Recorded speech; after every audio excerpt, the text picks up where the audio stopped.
everyone. So as we mentioned in our introduction video that we posted a few weeks ago, we're going back into treatment, and this morning we're going to a follow-up appointment at the fertility clinic. So we're going to get some questions answered about last time, find out kind of, we had one cycle that didn't work and now one cycle that did work, and so we want to find out what worked with the cycle that did work. So this appointment, basically I've already gone in for my sort of baseline tests, as they call them. I did them all the first time, but they wanted to repeat them because it'd been a little while, and so we're gonna get those results, and the doctor will hopefully tell us what our plan is going to be for our next cycle. And I mean, at our first appointment that we went to go see her, and this is back in October, she had said that she probably thought that we were going to just sort of do the same thing because it worked, so stick with what works, was her thinking. But I guess we'll see these tests and then decide if that's actually the way we're going to go. So it's exciting, and it's nerve-wracking, and it's a really weird feeling to be back in this world. Yeah, these early morning appointments, this is like the first of many.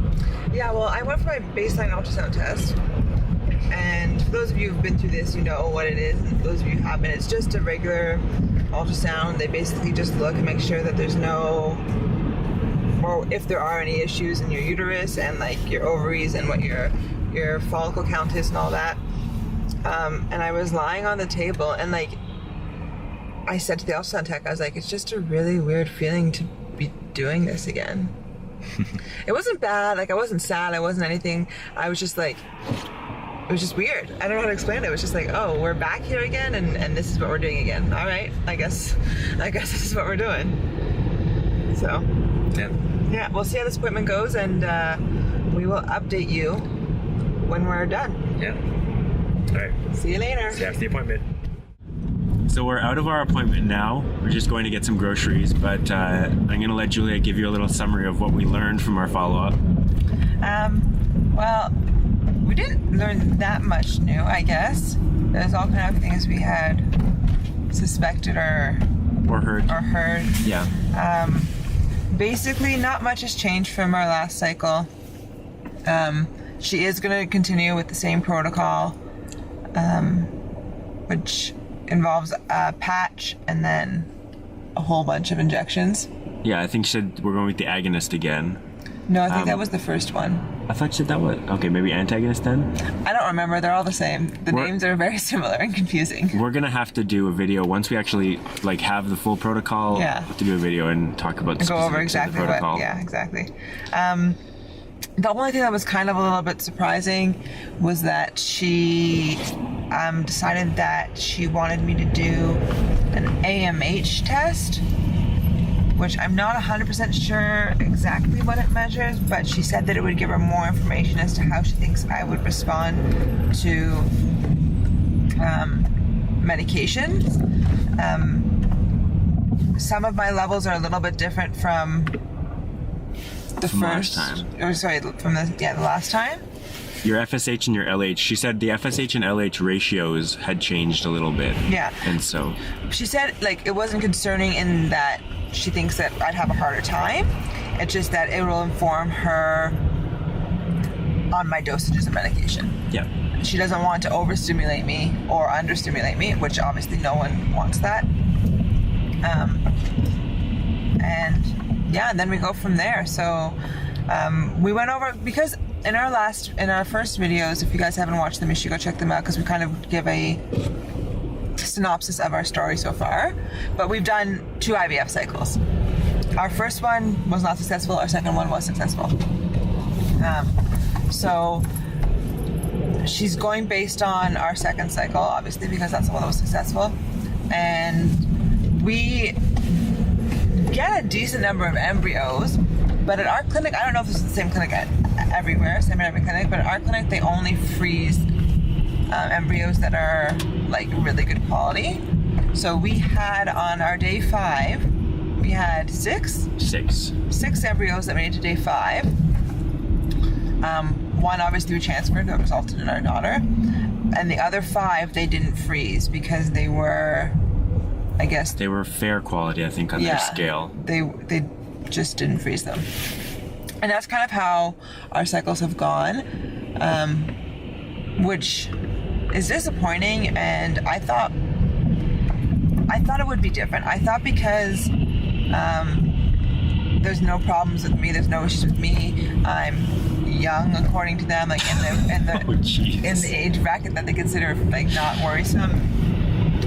That we'd have like all these embryos and we'd have like a bunch to freeze and it'd be fine. But I've come to terms with the fact that that's just not the way it's going to be for us.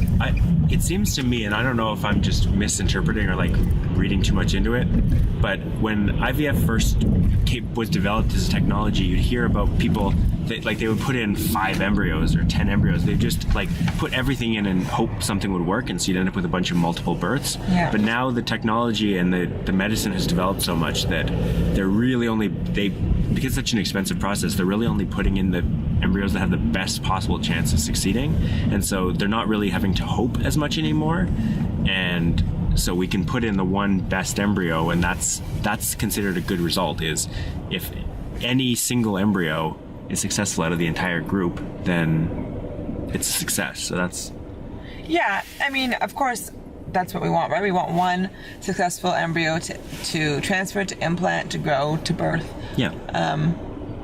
On the financial end of it, it would be nice to have a bunch. Some that are freezable so that we don't have to pay the full price every time we want to try and have a baby. Yeah. But that's just the way it is, and I guess that's what we're going to deal with. And honestly, at this point, for this round, my only hope is that we get one excellent quality embryo that I get pregnant with. Yeah. Anything else is a bonus. So that's my focus. That's why we're going to do the same protocol as last time. She looked so, again, if you haven't watched our last videos, go back and watch them because it's important to get some background on us. Rob has frozen sperm, and that's what we're going to use. And so she asked questions about, was it the lab technician or something? The lab director. Because he has 2 batches of frozen sperm, we were like, well, which batch are you going to use?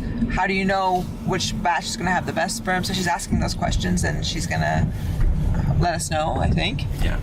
Or at least she's going to use the information, whether she talks about it with us or not. I mean, yeah. Well, we'll ask. We'll ask. I'll ask.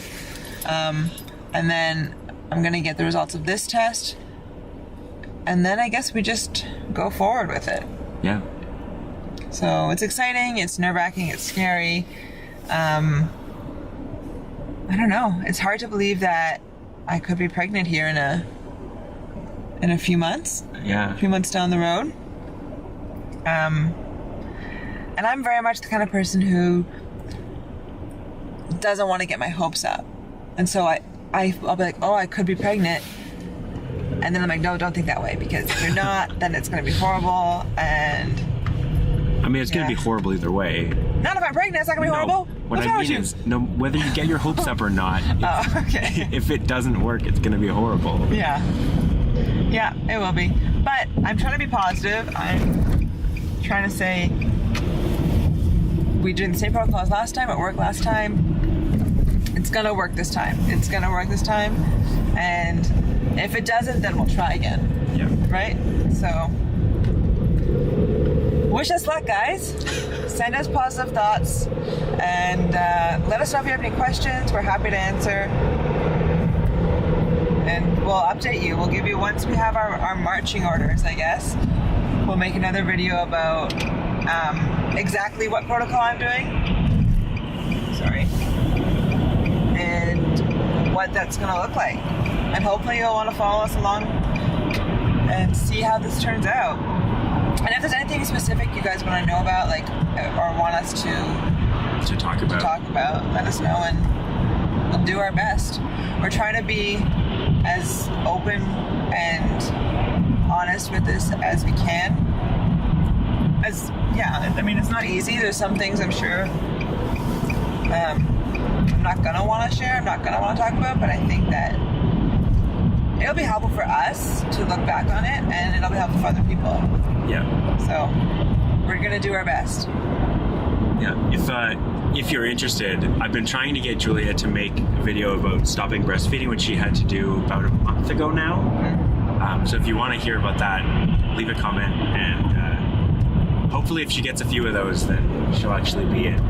Because I know you have a lot of thoughts about it, so I do. And I do want to share that too. It's just, I think for me, it was a more emotional thing than I thought it was going to be. So it's taking me a while, but yeah, if that's something you guys want to hear about, let me know, and we'll do that.